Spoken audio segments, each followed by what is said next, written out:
Hey, good morning. It's Uncle Lou here. Yeah, that's right. It's me, Uncle Lou, live for you on LouTube today. Thanks for watching. I really appreciate it also. And too, we're wrapping up Big 12 week today. I hope some of you enjoyed what we did this week. I know a lot of you maybe don't follow all of college football like I do, or like some other people do. You're mainly a fan of just your team, or maybe the conference that your team is in, or whatever. But about a year ago, I started sort of expanding what I was doing here on LouTube and actually covering some other teams and some other conferences. And although not everybody cares about the Big 12 or the Pac-12 or whatever, there's enough people that do, that I feel like it's worthwhile to make these videos. So I really hope you liked what we did this week. We're going to continue next week with the ACC and the week after that, and the week after that, and the week after that, till we end up doing all five of the major conferences. I'm giving a whole week to each of the 5 Power 5 conferences. This was Big 12 week. I hope you enjoyed the first 4 videos. I hope you enjoy the last one today. Thank you for watching this week. If you're not subscribed, if you're new, maybe you're a Big 12 fan who happened to stumble across one of these videos, please subscribe to the Uncle Lou channel. I post college football videos almost every single day of the year. Give this video a thumbs up if the Big 12 is something you're interested in, and leave me some comments down below about this video, players I'm going to leave off or whatever. But as you can tell by the title, what we're going to talk about today is 5 breakout players, potential breakout players in the Big 12 next year. Now, let me sort of say this in the beginning. Some of these players, especially if you're a fan of a Big 12 team, especially if you're a fan of one of these teams that one of these players is on, you might say, Lou, this wouldn't be a breakout player. This player has been good. Trust me when I tell you, everyone on this list are people that most people outside of the Big 12 are unfamiliar with. Maybe they know their name, they've heard their name or something, but I'm telling you, I watch a ton of college football, and I had to, I couldn't just come up with 5 off the top of my head. I had to look some up here and sort of narrow it down a little bit. So if I learned something about these players today, then I'm sure that the majority of people watching these videos will learn something today too. So don't get upset if I list one of your players as a breakout player and you say, oh, people been known him, Lou. Well, trust me when I tell you, no, they haven't. Some have, sure, obviously. Some are bigger names than others. But these are I tried to pick 5 that not everybody already knows. So, for example, Will Grier will not be in this list. Everyone knows he's a great quarterback. I didn't put Kyler Murray on the list, even though he's going to be a first-year starter at Oklahoma this year. He's a known commodity. He has started before at another school. You know, with all the attention that Baker Mayfield got last year, there's been a lot of attention on him leaving. And because of that, Kyler Murray has gotten a lot of attention. So people know Kyler Murray. People know Will Grier. So those 2 names aren't on here. So anyway, that's enough wasting time here. Let's go ahead and get started.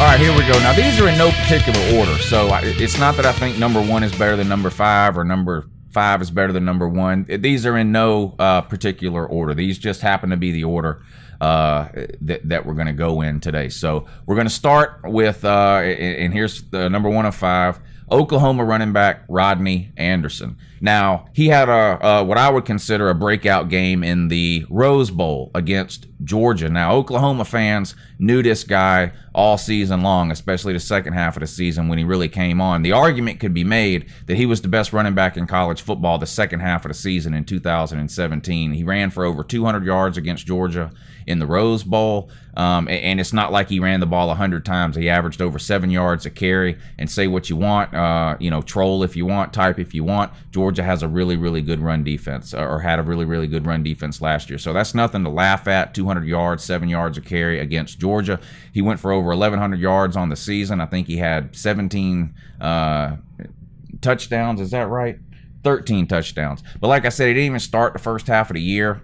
He did play, but Oklahoma uses a lot of different running backs. He really became the primary guy, though, the second half of the year. Like I mentioned, finishing with over 1,100 yards, 200 yards in the Rose Bowl, 11, well, I forgot again already, 13 touchdowns.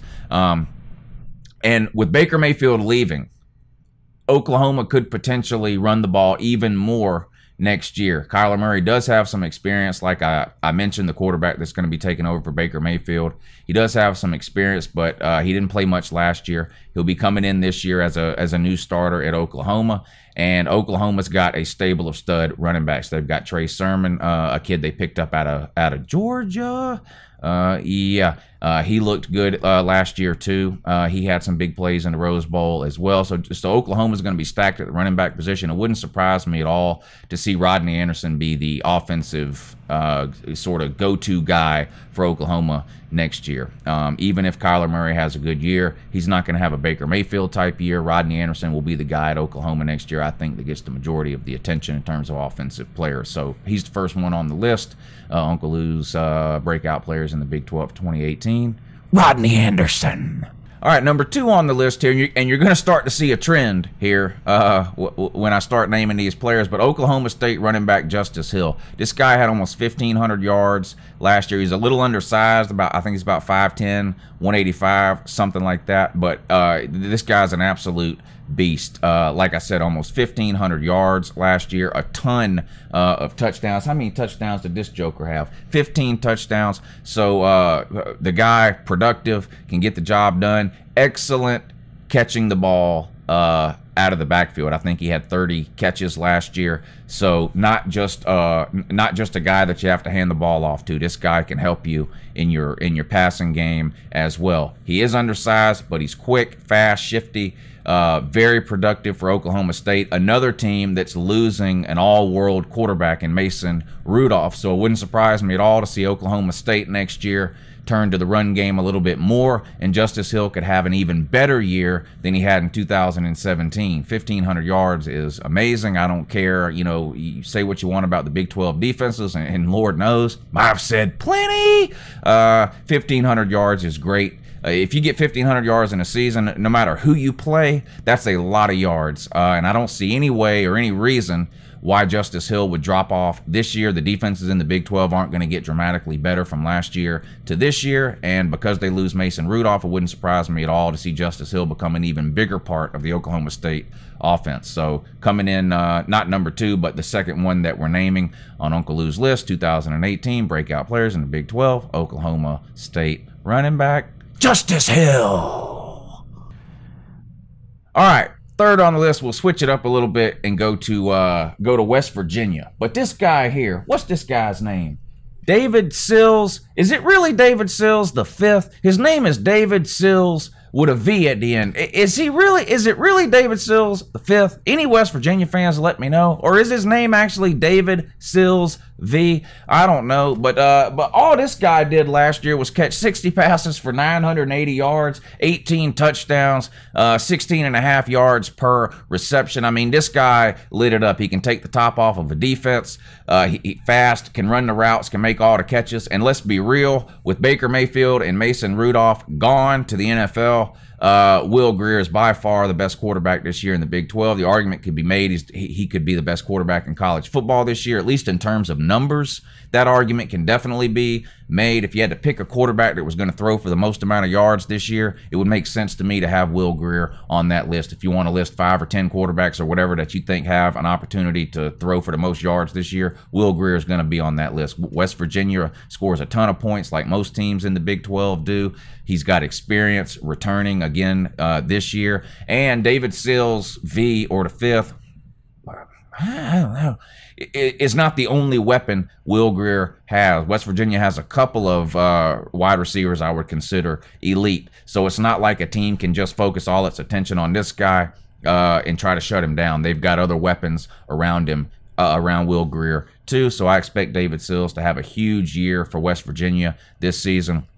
With Will Grier at quarterback. Will Grier could throw for 4,000 yards without a problem this year, and David Sills is going to catch a lot of those passes. Can he eclipse the 980 he got last year? I think he can. I think he can go for 11 or 1,200 yards this year, no problem. He's that good, and like I said, Will Grier, that good, and you know West Virginia is going to score a ton of points. They're going to give up a ton of points, but they're going to score a ton of points too, which is good if you're looking for stats from your quarterback and your wide receiver, because it's not like West Virginia is going to be up by 50 points on people in the third quarter, because they're going to be giving up too many points to do that. So they'll be throwing the ball all game this year, and almost every game they play, I expect a monster year out of this guy. Week 1 they play Tennessee, so we'll get an early look at Will Grier and David Sills and see what they look like this year. They're going to beat Tennessee. Yeah, he could catch he could go for 200 yards in that game against Tennessee in his sleep without a problem. Yeah, so what is that? The third one, Uncle Lou's 2018 breakout players for the Big 12, which has 10 teams.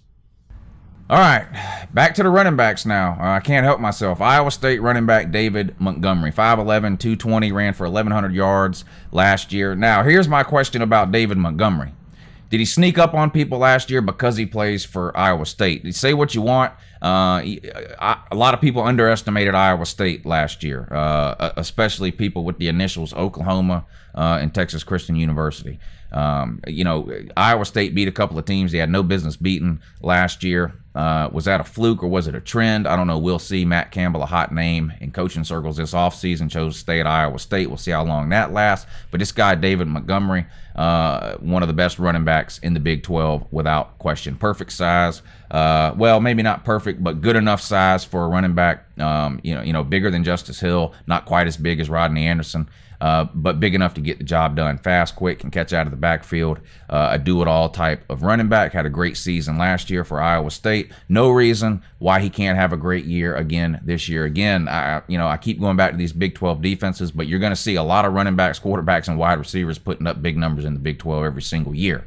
So you pick the top 3 or 4 running backs, top 3 or 4 quarterbacks, and top 3 or 4 wide receivers, and you can pretty much bank on the fact that all 3 or 4 of those running backs are going to go over 1,000. All 3 or 4 of those receivers are going to come close to 1,000 or go over, and all 3 or 4 of those quarterbacks are going to throw for 3,500 yards plus, 4,500 in some cases. So no reason David Montgomery can't have another monster year this year for Iowa State. And I'll be honest, I sort of went back and forth about putting him on this list, but since Iowa State had sort of a breakout season last year, I mean, a lot of people didn't even know Iowa State was a team, right? What's Iowa State's mascot? Some of you watching right now have no idea. You can type it in the comments if you do know, but some of you don't. Some of you will Google it and then type it and pretend that you knew, because let's be real, I mean, that's just what you do. Type.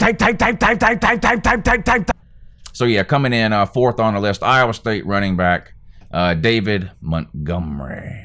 All right, and the last one we're going to get to, I had to include a defensive player on this list, right? Yeah, I know it's the Big 12. Who cares about defense out there? Nobody, except for one somebody, which I've told you 100 times before, TCU. So no surprise. It shouldn't be a surprise to you that I'm going to include a defensive player on this list from TCU. What's this guy's name here now? Ben Bonagoo. What's up with these names in the Big 12? I don't know. If I'm saying this wrong, don't get mad at me. I'm not the one that decided to have a last name of Bonagoo. That was someone in your family way down the line, sir. So if I'm mispronouncing it, accept my apology and move on with your life, which you shouldn't have a problem doing because you're the best defensive player in the Big 12. Wouldn't surprise me at all to see this guy win Big 12 Defensive Player of the Year. He was all Big 12 last year, put up ridiculous stats, especially when we consider, like I mentioned, that there's no defense out there. But this guy had, 8.5 sacks, 55 tackles, 16.5 tackles for loss. an elite pass rusher. This guy is hands down the best defensive player in the Big 12, in my opinion. He can disrupt an offensive game plan. You have to plan for this guy.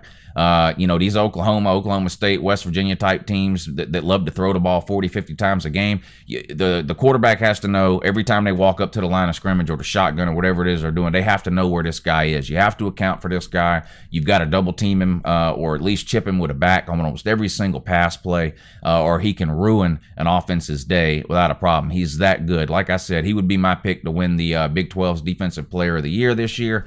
And most people, like I say, if you're a TCU fan or maybe even a fan of a team in the Big 12, you already knew this guy because he gave you nightmares last season. But trust me when I tell you that most people outside of the Big 12 don't know this guy. They wouldn't recognize him if they walked past him in Wally World, which is Walmart for the uninitiated.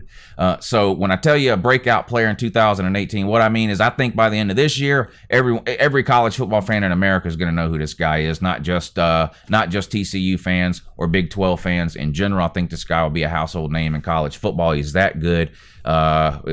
David, I think David Montgomery, run by Ohio State. Yeah, Ben Bonnigu, defensive end. How do you get 55 tackles? 55 tackles as a defensive end. This guy's an animal. This guy's an NFL player. You can write that down or record this video or make a mental note to yourself or do what I do. When I want to remember something, I text message it to myself. But anyway, point is, this guy's elite. He'll be playing on Sundays one day, and he's going to wreak havoc in the Big 12 this year as a defensive end. Uncle Lou's pick for Big 12 Defensive End Player of the Year, Ben Bonnigu, 2018 breakout player in the Big 12. Yeah. All right, so that's it. That's going to do it. That's Big 12 week. Like I said in the beginning, I hope you enjoyed it. Let me know down below why this list is wrong. Who did I leave off? Who should be on this list that Uncle Lou did not mention as a 2018 breakout player in the Big 12? Up next week, ACC. So we'll have 5 videos next week, one a day, Monday through Friday, devoted to the ACC. Remember, these are not going to be team-specific videos in most cases, or prediction or preview videos, or trying to guess records or anything like that. These are going to be storylines involving the ACC as a whole. So you can look at what I did this week for the Big 12 and sort of get an idea of what I'm looking to do next week for the ACC. With the call-in shows next week on Monday and Wednesday, let's try to tie the ACC into that. You guys did a good job this week on the call-in show when you called in, at least trying to talk a little bit about the Big 12, so I appreciate that. Let's continue that next week with the ACC. If you're not subscribed, do it now. Thumbs up this video. Don't be selfish. Share it with all your friends. Hit the little bell notification icon so you get notified on your phone every time Uncle Lou goes live or posts a video. Yeah. Anyway, I hope you enjoyed it. Have a great day. And if you can, and let's just be real, some of you can't, but if you can, have a great morning.